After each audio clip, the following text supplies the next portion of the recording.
భగవతే శ్రీరామచంద్రాయ పాదుకాత్మయం సమర్పయోతు.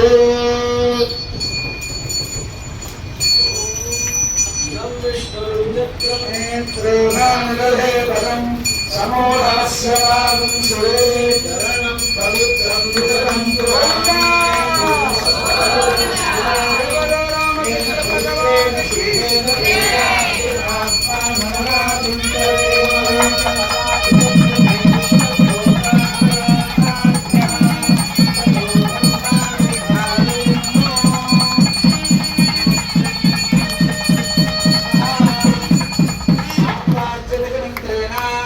భగవతే శ్రీరామభద్రాయ రాజలింగం సమర్పయోతు.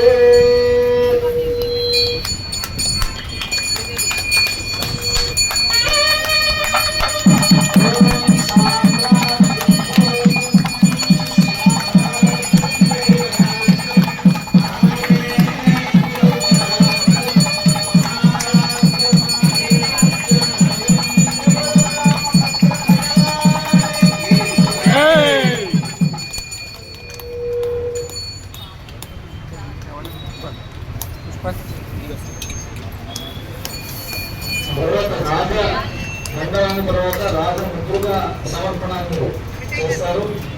ఆ రాజముద్రులలో లక్ష్మీదేవిని ఆవాహన చేయడం జరుగుతుంది. దాని మీద శ్రీ రామనామాంకితం అంటారు. రామనామం కలిగినటువంటి రాజముద్ర దాన్ని ఇప్పుడు పట్టాభిషేక సందర్భంగా స్వామివారికి సమర్పిస్తున్నారు. హిరణ్యవర్ణామితి మంత్రేణ భగవతే శ్రీ వైకుంఠరామాయ రాజముద్రికాం సమర్పయోతు.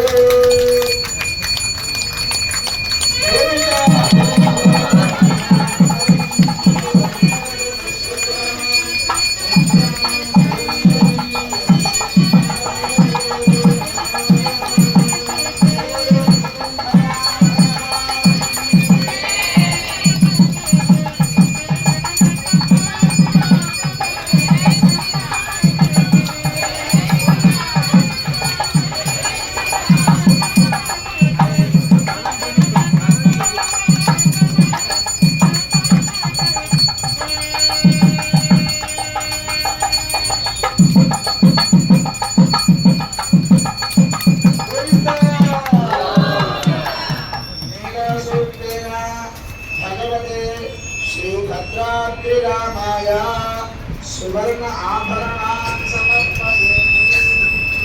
బంగారు ఆభరణాలు దాంట్లో మహిళాదేవిని ఆవాహనం చేశారు. మహిళాదేవి సంపదలకు గుర్తున్నారు కనుక సకల సంపదలకు అనుష్ఠానమైనటువంటి మహిళాదేవిని ఆ ఆభరణములను ఆవాహన చేయడం జరిగింది. ఆ బంగారు ఆభరణాలను పట్టాభిషేకంగా స్వామివారికి సమర్పిస్తున్నారు.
सुवर्णोषितमन्त्रेण भगवते श्री ओंकारनामाय चामरत्वं समर्पयेत्।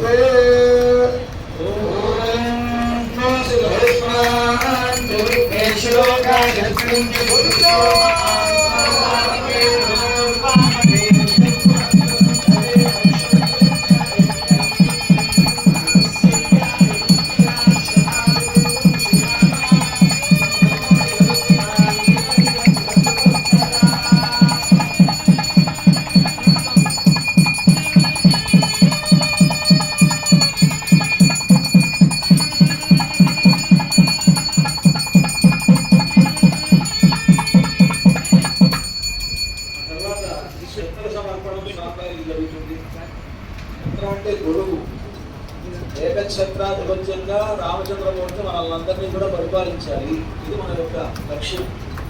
అందుకోసమని వారికి గొప్ప ఛత్రాన్ని ధరింపజేస్తున్నారు. రామదాస్ గారు అంటారు, గురువు ఆకాశము అక్షులు చంద్రభాస్కరు. రామచంద్రమూర్తి ఏదో మామూలు మనం ఏదో గుడుగు పెట్టి ఈ గుడుగు మాత్రమే నీకు ఈ గుడుగు కింద నువ్వు ఉండాలి అని అంటే వద్దంటాయి. ఆయనకి ఏది గొడుగు అంటే గొడుగు ఆకాశం, ఆకాశమే ఆయన గొడుగు. ఈ భూమి సింహాసనం ధరిత్రి. ఆయనకి సింహాసనం ఇప్పుడు వేశారు, సింహాసనం మీద రాముడు ఉన్నాడు అని అంటే ఆ సింహాసనం ఏదో మామూలుగా మనం పెట్టినటువంటి ఏదో ఆసనం కాదండి. ఈ భూమండలం అంతా ఆయనకు ఆసనమే, సింహాసనం. జగచ్చక్రవర్తి రామచంద్రమూర్తి అని అంటే నీవు ఈ సహజంకు సాత్వికం. ఆయన గొప్ప సాత్విక గుణం కలిగినటువంటి వాడు. ఈ సహజంకు సాత్వికం, ఈ విడిపట్టు సుధాపయోగి. రామచంద్రమూర్తి ఉండేటువంటి స్థానం ఏది అంటే బాలసముద్రమే ఆయన స్థానం. అదే ఆయనగా ఇక్కడ ఉన్నది. హనుమంతుడిలో ఉన్నటువంటి వాడు కూడా బాలసముద్రంలో ఎవరుంటాడో ఆయన ఇక్కడ ఉన్నాడు. బాలసముద్రంలో పవడించి ఉండేటువంటి ఏ వాసుదేవుడైతే ఉన్నాడో ఆ వాసుదేవుడే ఈ హనుమంతుడిలో ప్రసన్నాంజనేయ స్వామి పైన ఏం చేసి ఉన్నాడు. ఆయన సహజము సాత్వికము, ఆయన ఉండేటువంటి గుణం సాత్విక గుణం. నీ విడిపట్టు సుధాపయోగి, ఆయన ఉండేటువంటి స్థానం సుధాపయోగి. గుడు ఆకాశము అని అలాంటి ఛత్రాన్ని ఇప్పుడు ధరింపజేస్తూ ఉన్నారు. ఆకాశ రూపమైనటువంటి ఒక ఛత్రం అది. నిజానికి ఆకాశ రూపమైనటువంటి ఛత్రం అంటే అదేంటంటే ఇందాక ఆదిశేషుడు అన్నారు, మళ్ళీ ఆకాశం అంటున్నారు అని అంటే ఆ ఆదిశేషుడికే మరొక పేరుంది, అనంతుడు అని పేరు. అనంత ప్రథమో రూపం అని అన్నారు. అనంత అనంటే అర్థం ఏంటి? అంతం లేనటువంటి వాడు అనంతం. ఆకాశానికి అంతుందా అండి? లేదు కదా. అంతు లేనటువంటి ఆకాశం లాంటి అనంతుడే ఆయనకు ఒక గురువుగా ఉండి మనందరినీ అనుగ్రహిస్తూ ఉంటాడు కనుక అటువంటి ఆ గురువు ఇప్పుడు స్వామివారికి సమర్పిస్తున్నారు. అనంత రూపుడైనటువంటి ఆ ఛత్రాన్ని స్వామివారికి ఇప్పుడు పట్టాభిషేక సందర్భంగా ధరింపజేస్తారు అర్చక స్వామి. శ్రీరామనారాయణాయ సర్వక్షత్రం సమర్పయామి. జై శ్రీరామ్, జై శ్రీరామ్, రామనారాయణ భగవానికి జై.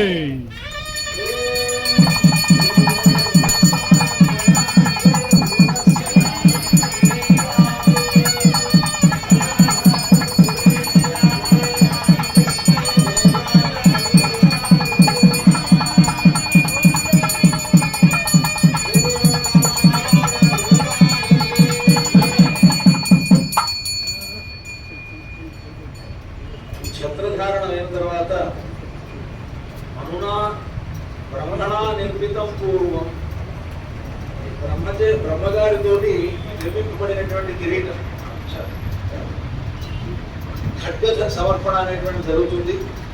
ఆ ఖడ్గం స్వామివారి యొక్క చక్రానికి గుర్తు. దాంట్లో సుదర్శనాన్ని ఆవాహనం చేస్తారు. భగవంతుడు ఏ ఆయుధం ధరించినా ఆయుధం ధరించకపోయినా దాంట్లో సుదర్శనుడు ఉంటాడు. ఆయుధాలు ధరించినటువంటి అవతారాలు ఉన్నాయి. రామచంద్రమూర్తిగా కోదండాన్ని బాణాన్ని పట్టుకున్నాడు. అలాగే కృష్ణుడుగా ఉండి సుదర్శనాన్ని పట్టుకున్నాడు. ఇంకా కొన్ని అవతారాల్లో కొన్ని ఆయుధాలు ధరించాడు. కానీ నరసింహస్వామి కాబట్టి నాకే ఆయుధం అవసరం లేదు అని తుట్టుపట్టిన ఆయుధాలన్నింటినీ కూడా పక్కన పెట్టేసి గోళ్ళనే ఆయుధాలుగా చేసుకున్నాడు. కనుక ఏది ఆయన ఆయుధం అనుకున్నా అది సుదర్శనమే అంట. అదేంటంటే గోళ్ళు సుదర్శనం అవుతాయా అంటే, సుదర్శనం అంటే ఆయుధం కాదండి, విష్ణు సంకల్ప వృక్ష. సుదర్శనము అని అంటే అర్థం భగవత్ సంకల్పమే. అందుకని భగవంతుని సంకల్పమే ఆయుధం.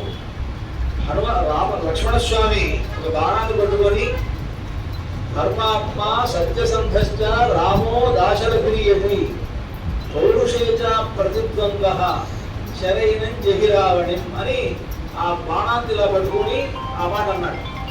అంతకు ముందు వరకు రకరకాల ఆయుధాలు ఉపయోగించాడు.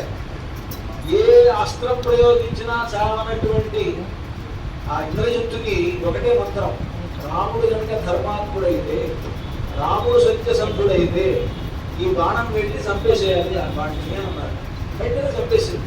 ఆ బాణానికి గొప్పతనం అని అంటే కాదండి, రాముడి యొక్క సంకల్పాన్ని, రాముడి యొక్క లక్షణానికి గొప్పతనం. ఆయన చెప్పిన మాట ఏంటంటే రాముడు ధర్మాత్ముడైతే అన్నాడు. అంటే రాముడు ధర్మాత్ముడు అవ్వాలి అంటే ఈ బాణం వెళ్ళి ఇంద్రజిత్తును సంహరించాలి. రాముడు సత్యసంధుడు అవ్వాలి అంటే ఈ బాణం వెళ్ళి వాడిని చంపాలి. కనుక విష్ణు సంకల్ప వృక్ష, ఆ సంకల్పమే సుదర్శనుడు అంటే. కనుకనే ఇక్కడ లక్ష్మణుడిని సంహరించిన భగవత్ సంకల్పం, రావణాసురుడిని సంహరించిన భగవత్ సంకల్పం. ఆయన అందుకనే మీకు హనుమంతుల వారు కూడా చెప్తారు, రావణ ఏదో చాలా గొప్పవాడు అనుకుంటున్నావేమో, చాలా మహావీరుణ్ణి మహాభక్తుడిని నేను చాలా గొప్పవాడు అనుకుంటున్నావేమో నువ్వు, అని రాముడు కనుక నిన్ను చంపాలని సంకల్పిస్తే నిన్నెవడూ రక్షించలేదు. బ్రహ్మ స్వయంభూ చతురాననోవ రుద్రో మహేంద్ర త్రిపురాంతకోవ ఇంద్రో మహేంద్ర స్వరనాయకోవ రాతుం నశక్తాః యుధిరామవత్యం. ఆయన చంపాలనుకుంటే నిన్నెవడు కాపాడలేడు. పరమేశ్వరుడు కాపాడలేడు, బ్రహ్మదేవుడు కాపాడలేడు అని. కనుక సంకల్పం, భగవత్ సంకల్పమే సుదర్శనం అంటే. కనుక ఆ సుదర్శనమే ఈ కత్తిలో ఉంటుంది. ఆయన క్షత్రియుడిగా ఇప్పుడు పట్టాభిషేకుడు కాబోతున్నాడు కనుక రాజలాంఛనంగా ఆయుధాన్ని సమర్పించిన ఆయుధం గొప్పతనం కాదు, భగవత్ సంకల్పమే కత్తి. కనుక అలాంటి ఆ ఖడ్గాన్ని ఇప్పుడు అర్చక స్వాములు సమర్పిస్తారు. సుదర్శనాయుక్తమైనటువంటి ఆ ఖడ్గ ధారణాన్ని రామచంద్రమూర్తి ఇప్పుడు పట్టాభిషేకం సందర్భంగా తెలుస్తారు.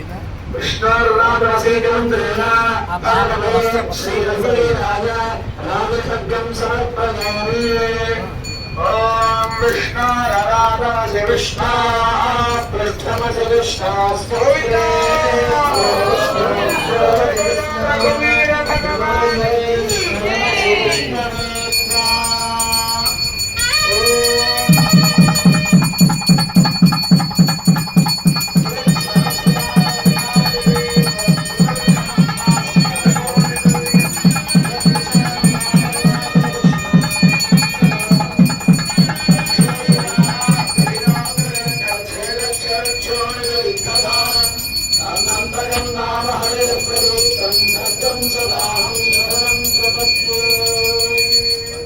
సందర్భంగా ఆనాడు గారుదేవుని ద్వారా స్వామివారికి ఒక ముత్యాలహారాన్ని సమర్పించారట. ఆ ముత్యాలహారాన్ని ఈ సందర్భంగా సమర్పిస్తారు. ముత్యాలు అనేటువంటివి చంద్రుడి యొక్క లక్షణం కలిగినవి. మనలో మంచి మనస్సును, గొప్ప మనస్సును కలుగజేసేటువంటివి. భగవంతుని యొక్క మనస్సు నుండి చంద్రుడు అవతరించాడు అని చంద్రమా మనసో జాత అని ఉపనిషత్తు చెప్తున్నాడు. కనుక ఆ ముత్యాల దండను ఇప్పుడు స్వామివారికి అర్చక స్వామికి సమర్పిస్తారు. ఓం ఆడలో అదే ఉంది అక్కడ.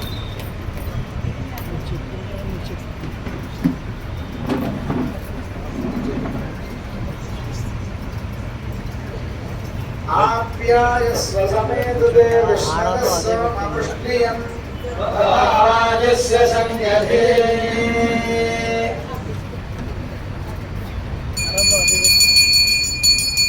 అనర్కమాణిక్య విరాజమాన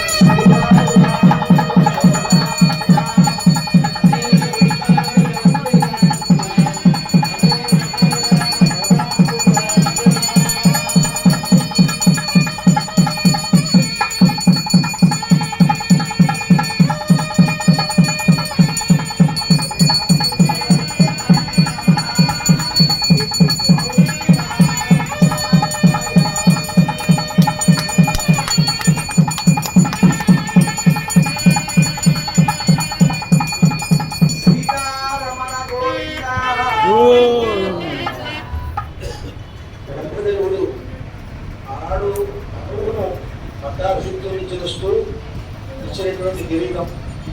మనువు దగ్గర నుంచి ప్రారంభించి రామచంద్రమూర్తి దాకా వచ్చేటువంటి కిరీటం. పరంపరగా ఇక్ష్వాకు వంశస్థులైనటువంటి వారందరూ ధరించినటువంటి కిరీటం అది. ఆ కిరీటాన్ని వశిష్ఠుడు సహసీతని యవేశేతని ఆ సింహాసనం మీద రామచంద్రమూర్తితో పాటు సీతమ్మ గారిని కూడా కూర్చోబెట్టి రాముని శిరస్సున ఆ కిరీటాన్ని ధరింపజేశాడు. ఇప్పుడు ఆ సమ్రాట్ కిరీటం అంటారు. ఈ సమస్తమైనటువంటి ప్రపంచాన్ని నడిపించేటువంటి స్వామి రామచంద్రమూర్తి, ఆయనకు సమ్రాట్ కిరీటాన్ని ఈ సందర్భంగా అర్చక స్వాములు ధరింపజేస్తూ ఉంటారు.